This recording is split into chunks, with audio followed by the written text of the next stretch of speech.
बिनबिंतीची शाळा या यूट्यूब चॅनलमध्ये मी चंद्रशेखर शिंदे सर्व विद्यार्थ्यांचं सहर्ष स्वागत करतो।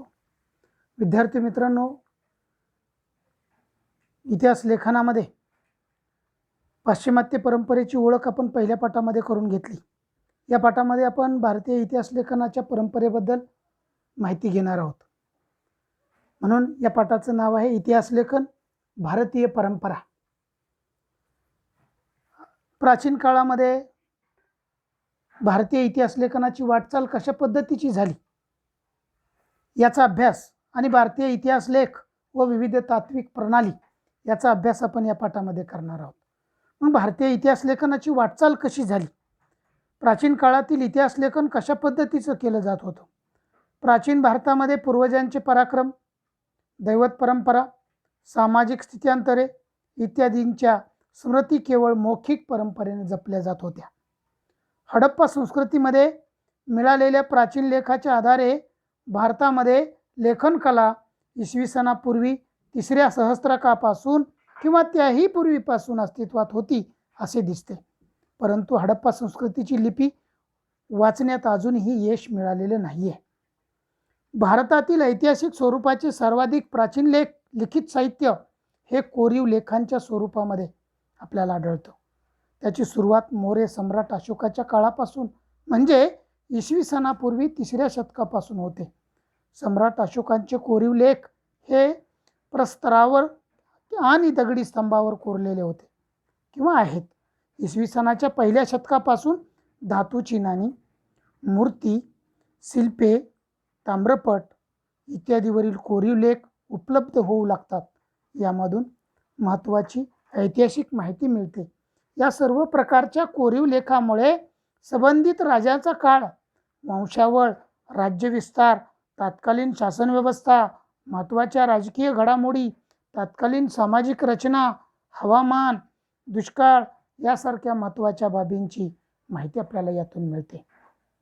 प्राचीन भारतीय साहित्यामध्ये रामायण, महाभारत ही महाकाव्य, पुराणे, जैन आणि बौद्ध ग्रंथ, धर्मग्रंथाखेरीज भारतीय ग्रंथकारांनी लिहिलेले ऐतिहासिक स्वरूपाचे साहित्य तसेच परकीय प्रवाशांची प्रवास वर्णने ही इतिहास लेखनाची महत्त्वाची साधने मानले जातात।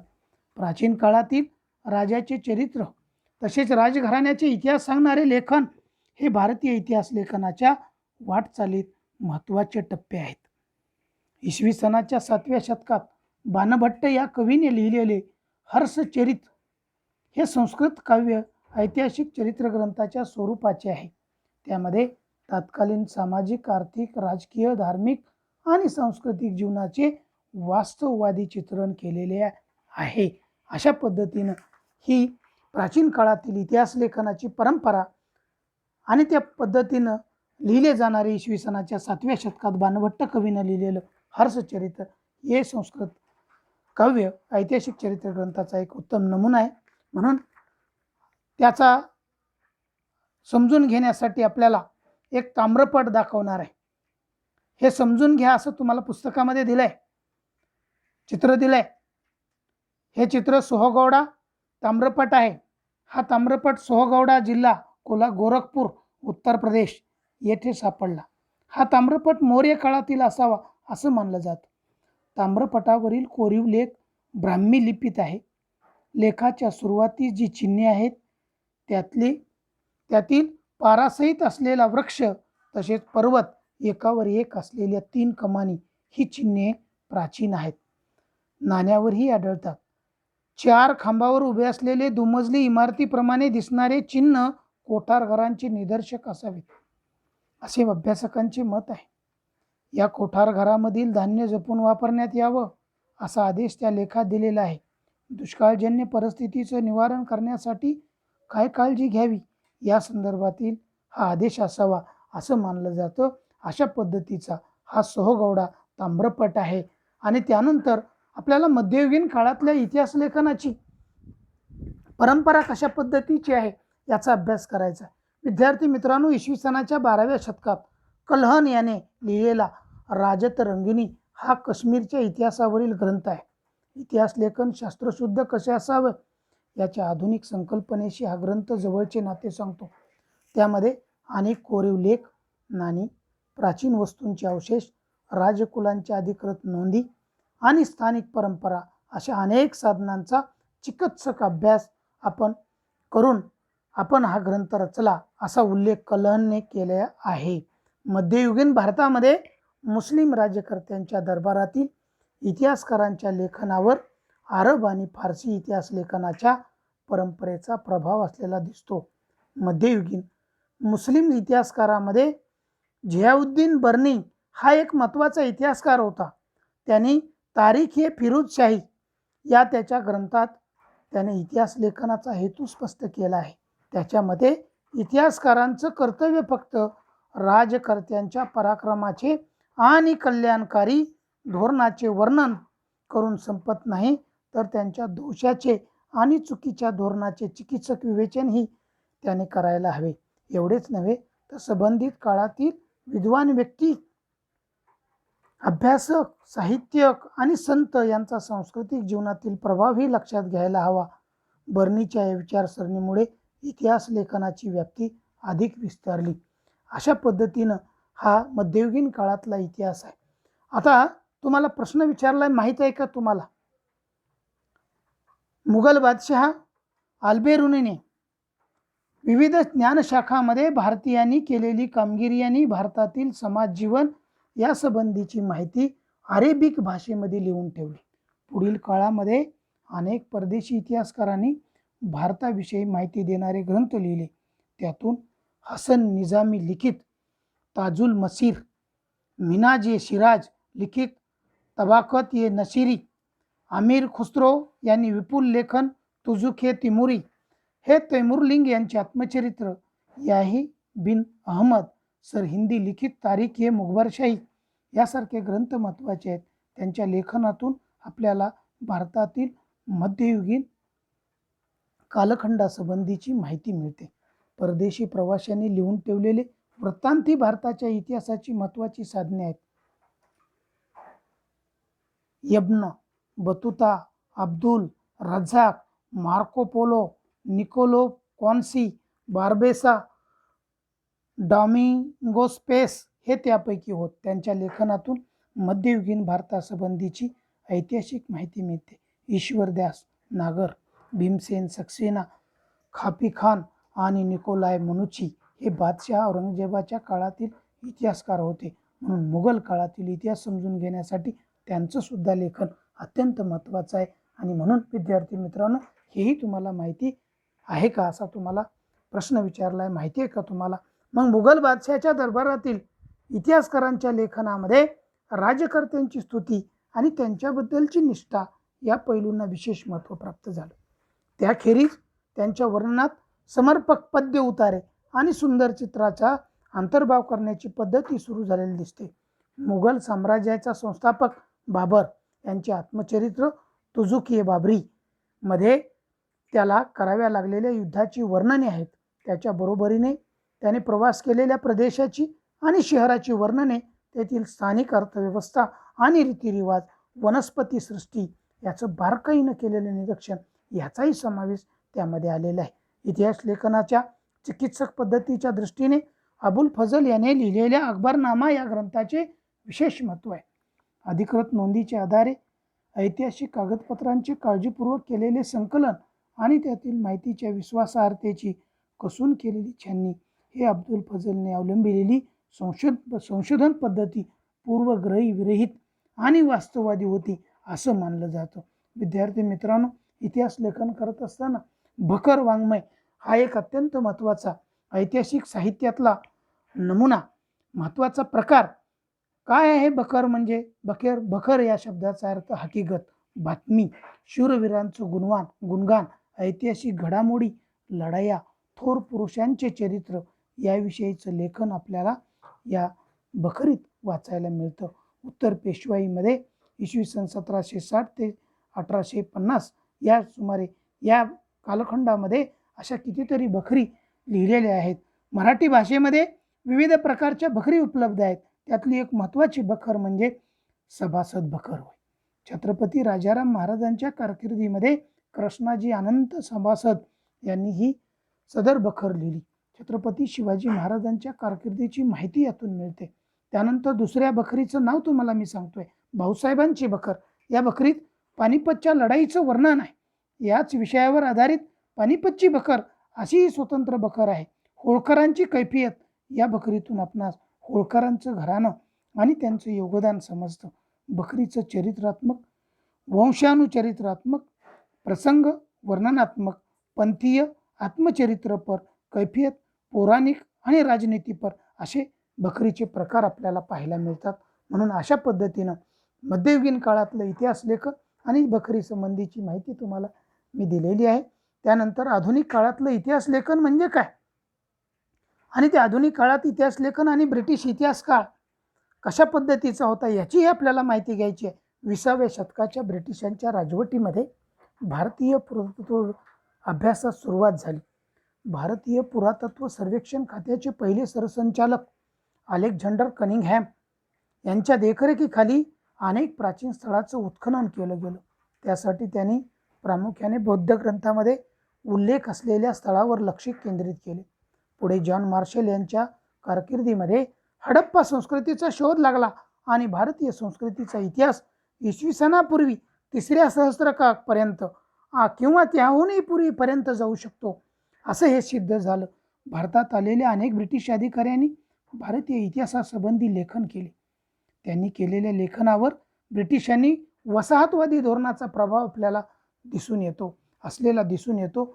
त्यानंतर जेम्स मिल याने लिहिलेल्या the history of British India या ग्रंथाचे 3 खंड पडले.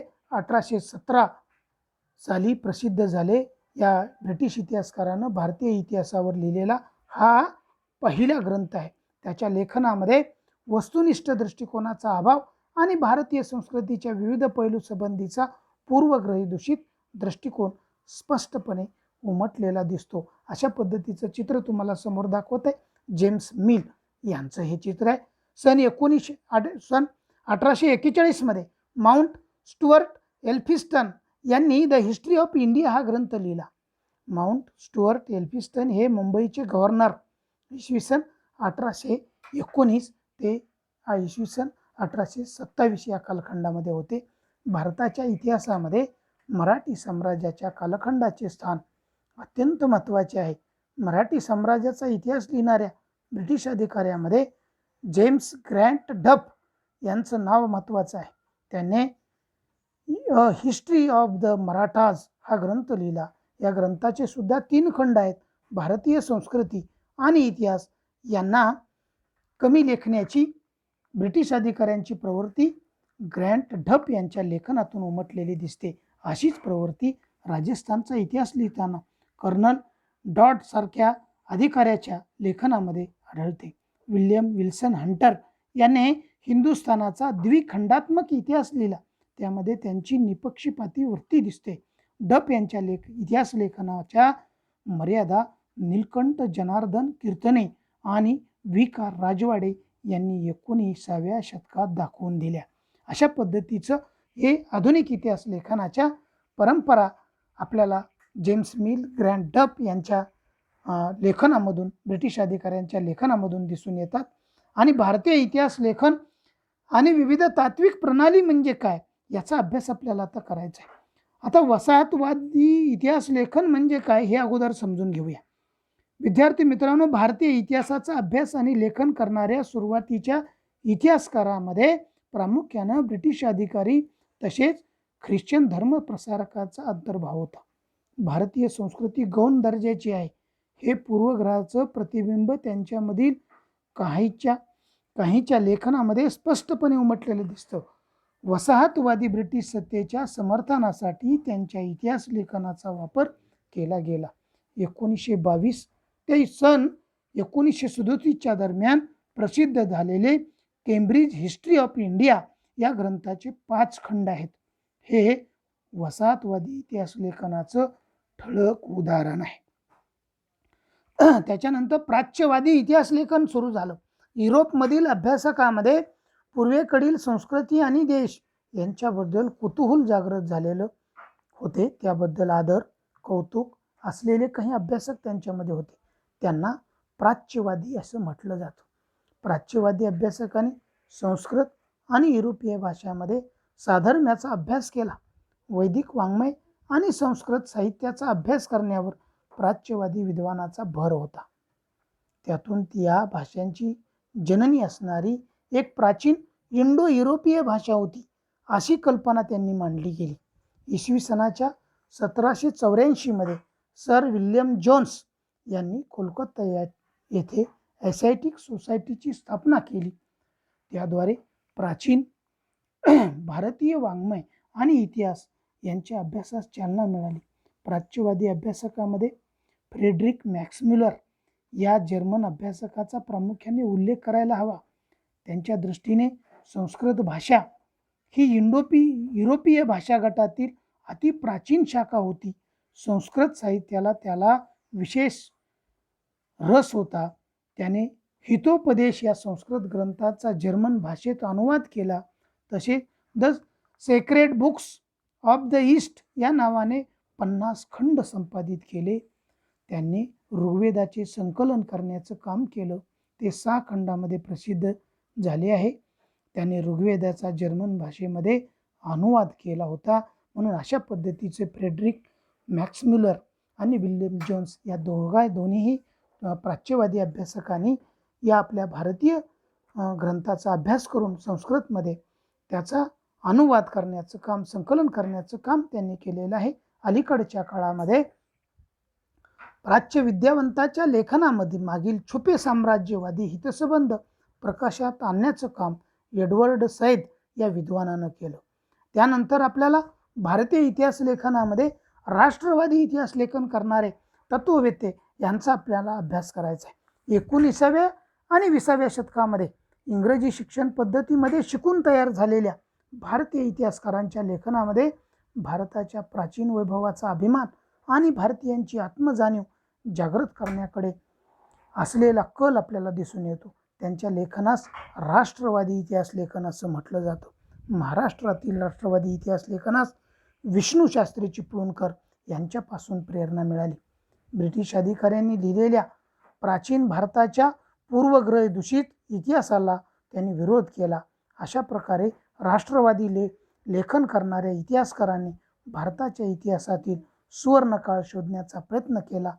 असे करत असताना प्रसंगी ऐतिहासिक वास्तवाची चिकित्सकपूर्वक छाननी करण्याकडे दुर्लक्ष केले गेले असा आक्षेपही त्यांच्यावर घेतला गेला.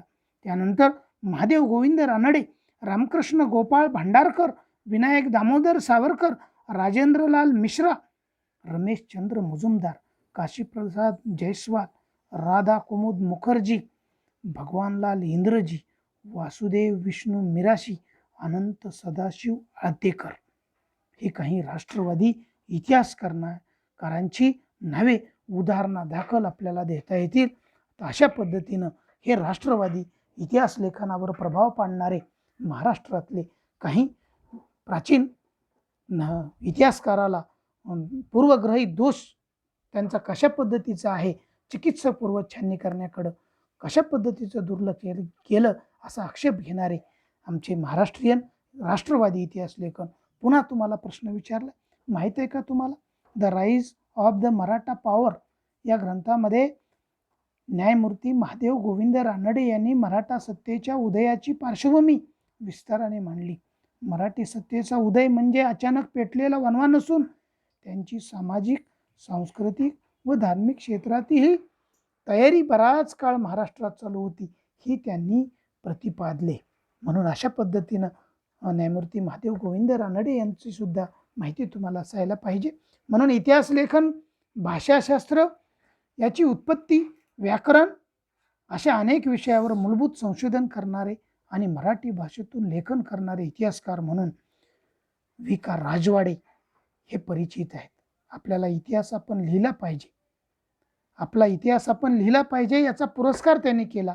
मराठ्याच्या इतिहासाची साधनं असे शीर्षक असणारे 22 खंड त्यांनी संपादित केले. त्यातील त्यांच्या प्रस्तावना अत्यंत अभ्यासपूर्ण आहेत.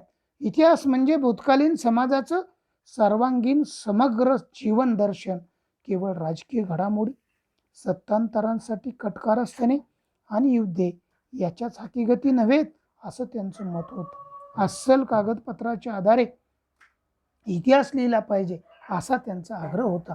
पुन्हा तुम्हाला प्रश्न विचारला, माहीत आहे का तुम्हाला, इतिहास संशोधनाच्या कार्यासाठी वि का राजवाडे यांनी पुण्यात 7 जुलै 1910 रोजी भारत इतिहास संशोधक मंडळ स्थापन केलं.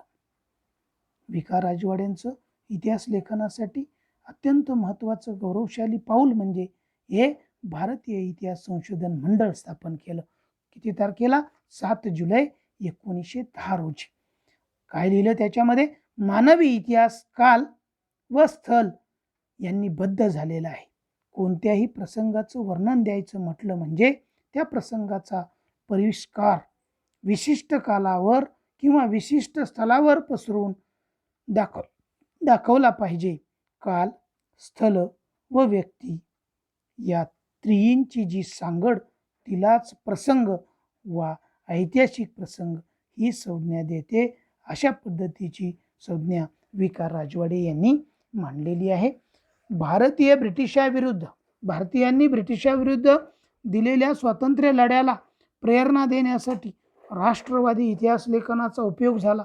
त्यामध्ये स्वातंत्र्यवीर विनायक दामोदर सावरकरांनी लिहिलेलं the Indian war of the independence सन 1857 जे स्वातंत्र्य समर या पुस्तकांचे विशेष महत्त्व आहे.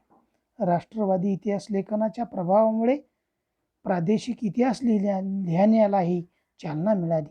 दक्षिण भारताच्या भौगोलिक वैशिष्ट्याकडं आणि इतिहासाकडं इतिहासकारांचं स्वतंत्रपणे लक्ष वेधण्याचं काम स्वातंत्र्यवीर विनायक दामोदर सावरकरांनी केलेलं आहे.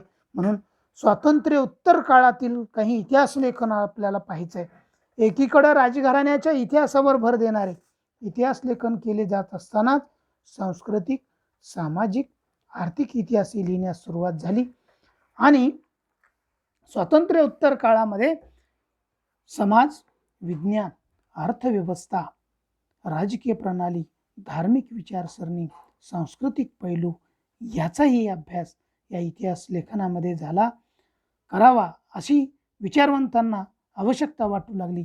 या काळातील इतिहास लेखनामध्ये प्रामुख्याने 3 नवे वैचारिक प्रभाव आले किंवा आढळतात. त्यामध्ये नंबर 1चा आहे मार्क्सवादी इतिहास, 2 नंबरचा आहे वंचिताचा इतिहास सबऑल्टर्न, 3 नंबरचा आहे स्त्रीवादी इतिहास. अशा पद्धतीचे 3 नवे वैचारिक प्रभाव पडले आणि त्यापैकी मार्क्सवादी इतिहास लेखन म्हणजे काय याची आपण अभ्यास करूया. विद्यार्थी मित्रांनो, मार्क्सवादी इतिहासकाराच्या लेखनामध्ये आर्थिक व्यवस्थेतील उत्पादनाची साधने, पद्धती आणि उत्पादनाच्या प्रक्रियेतील मानवी संबंध यांचा विचार मध्यवर्ती होता. प्रत्येक सामाजिक घटनेचा सर्वसामान्य लोकांवर काय परिणाम होतो याचे विश्लेषण करणे हे मार्क्सवादी इतिहास लेखनाचे महत्त्वाचे सूत्र होते. मार्क्सवादी इतिहासकारांनी जाती व्यवस्थेमध्ये होत गेलेल्या बदलांचा अभ्यास केला. भारतामध्ये मार्क्सवादी इतिहास लेखन पद्धतीचा अवलंब प्रभावीरितीने करणाऱ्या इतिहासकारांमध्ये दामोदर धर्मानंद कोशंबी, कॉम्रेड श्रीपाद अमृत डांगे, रामशरण शर्मा, कॉम्रेड शरद पाटील इत्यादीचं योगदान महत्त्वाचं आहे. श्रीपाद अमृत डांगे हे भारतीय कम्युनिस्ट पक्षाच्या संस्थापक सदस्यापैकी एक होते. त्यांचे प्रोमेटिव्ह कम्युनिझम टू स्लेव्हरी हे पुस्तक मार्क्सवादी इतिहास लेखनाचं उत्तम उदाहरण आहे. अशा पद्धतीचा हा मार्क्सवादी इतिहास लेखनामध्ये काम करणारे आमचे श्रीपाद अमृत डांगे असतील, रामशरण शर्मा असतील, या सर्वांचे फोटो तुमच्या समोर दाखवलेले आहेत. त्यानंतर आपल्याला दुसरा प्रकार पाहायचा आहे वंचितांचा इतिहास सबऑल्टर्न हिस्ट्रीज. वंचित समूहाचा इतिहास लिहिण्याची सुरुवात मार्क्सवादी इतिहास लेखनाच्या परंपरेतून झाली असे म्हणता येईल. इतिहास लेखनाची सुरुवात समाजाच्या तळाशी असलेल्या सर्वसामान्य लोकांच्या स्तरापासून करायला पाहिजे ही कल्पना मांडण्यामध्ये अँटोनिओ ग्राम्ची या इटालियन तत्त्वज्ञानाचं स्थान महत्त्वाचं आहे. वंचिताचा इतिहास लिहिण्यासाठी लोकपरंपरा हे एक महत्त्वाचे साधन मानले गेले. वंचिताचा इतिहासाला एक महत्त्वाची विचारसरणी म्हणून स्थान मिळवून देण्याचं महत्त्वाचं कार्य रणजित गुहा या भारतीय इतिहासकारांनी केले.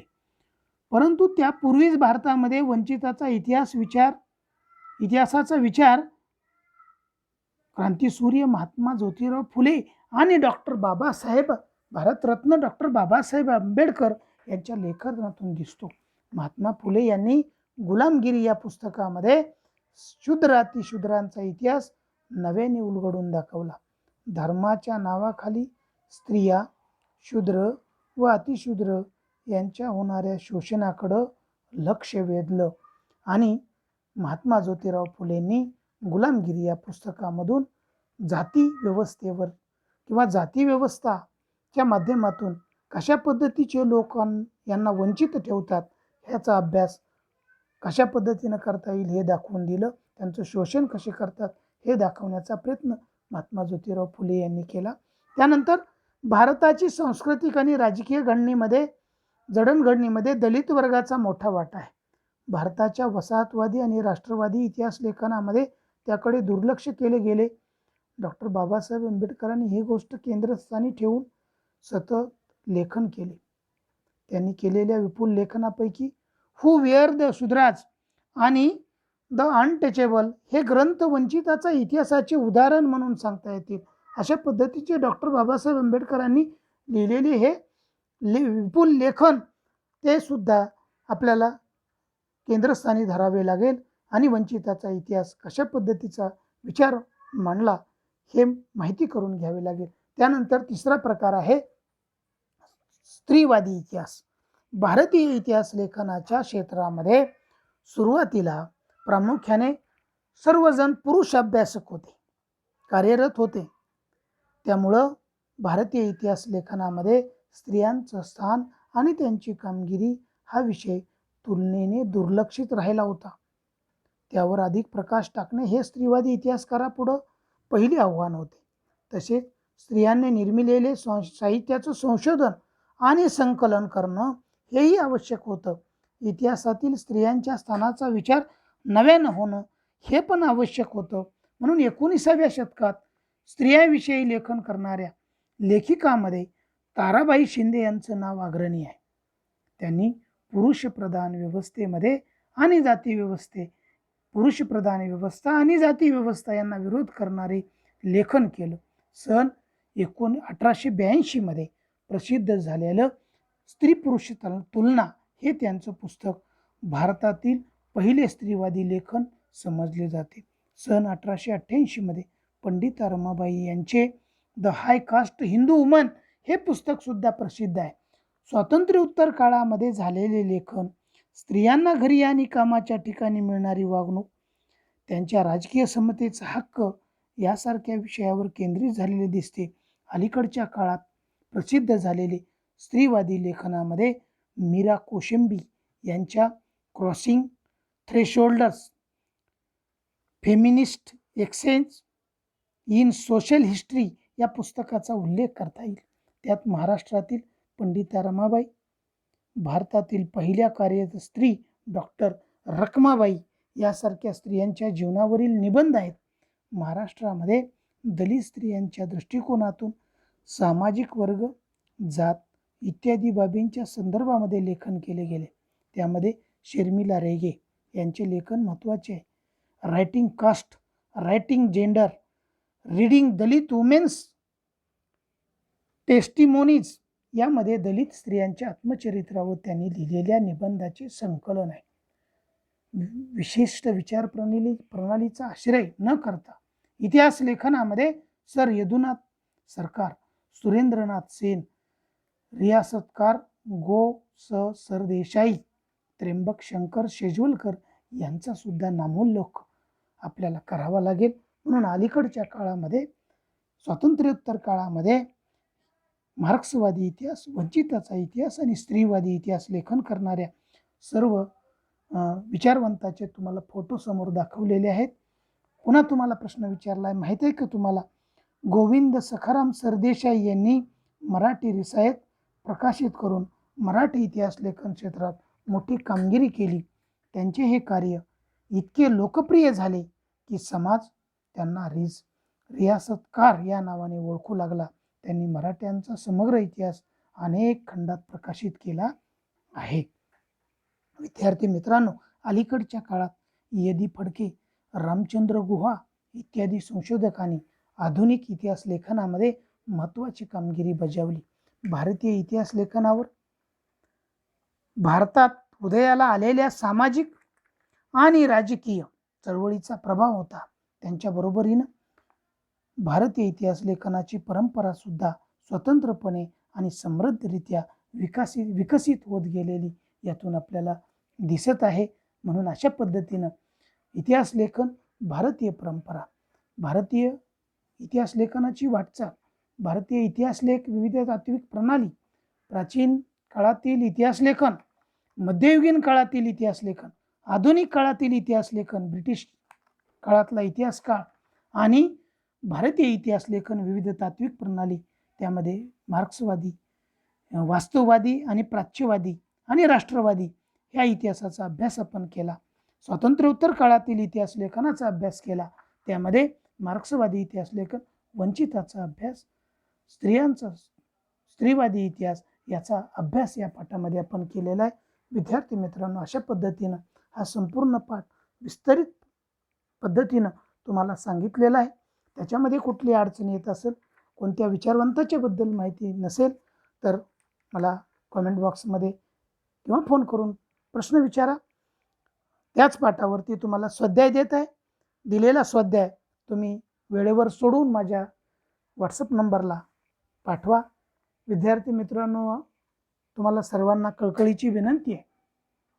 अत्यंत कष्टाने आम्ही व्हिडिओ बनवत आहात. हे व्हिडिओ तुम्ही पाहत नाहीत, हे तुमच्यासाठी आहे. हे व्हिडिओ जर तुम्ही पाहिलात तर नक्कीच त्याचा फायदा तुम्हाला होणार आहे. परंतु हे व्हिडिओ पहा, व्हिडिओला लाईक करा, व्हिडिओला सबस्क्राईब करा, बेल आयकॉनचं बटन प्रेस करा. पुढच्या व्हिडिओच्या बद्दल वेगवेगळ्या तुम्हाला माहिती मिळण्यासाठी तुम्हाला लाईक करा. आणि हे सर्व अभ्यास करण्यासाठी तुम्हाला आम्ही व्हिडिओ बनवत आहोत. त्याचा पुरेपूर फायदा तुम्ही घ्या. आपल्या शाळेपेक्षा इतर लोक किंवा इतर विद्यार्थी ही व्हिडिओ इतके पाहत आहेत आणि मला प्रश्न विचारत आहेत, सर दुसऱ्या पाठाचा व्हिडिओ कधी टाकणार आहात, भूगोलाचा कधी टाकणार आहात, इतिहासाचा कधी टाकणार आहात. कॉमेंट बॉक्समध्ये ते मला हे करतायत आणि तुम्ही मात्र अजिबात पाहत नाहीत, रिस्पॉन्स देत नाहीत. असं करू नका. तुमच्यासाठी आहे हे तुम्ही अभ्यासा, स्वाध्याय पाठ करा आणि ते मला स्वाध्याय पूर्ण करून माझ्या व्हॉट्सअप नंबरवरती पाठवा. खूप खूप धन्यवाद. काही प्रश्न या पाठाच्याबद्दल अडचण असेल तर कॉमेंट बॉक्समध्ये किंवा फोन करून मला प्रश्न विचारा. धन्यवाद.